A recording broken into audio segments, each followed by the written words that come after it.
It's just Shawn Michaels came in, all these guys wanted to be like him. He's brilliant, but they missed the brilliance. All they saw was the athleticism and not the brilliance that makes up the package. So now we got a whole bunch of guys, you know, hundreds of guys that got in the business that want to be smaller, high-flying guys, which is great, except now they've proliferated, they've overrun the business with a bunch of stuff, except their work and now has really dragged it to a different level. Hey, athletically, it's great, you know what I mean? But psychology-wise, it's never been worse. I mean, it's never been worse, you know what I mean?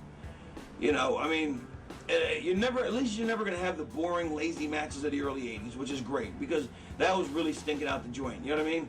However, all those guys could at least work when they had to. Every one of them, or at least not every one of them, but at least the majority of them could at least work, you know? They could at least, you know, they didn't have to perform. They could at least actually work a match. You know what I mean? They knew what to do between the moves. Unfortunately, the business got really lazy. I was one of them. I'll admit I was as bad as anybody else. My drug habit got really bad, and I got really lazy myself. So what I do love is I love the work ethic they have. So I'm not taking that away from them. But without work ethic, athleticism, without knowledge or without focus, to me it's good, but it's not great, and I think it's really damaging the business, you know?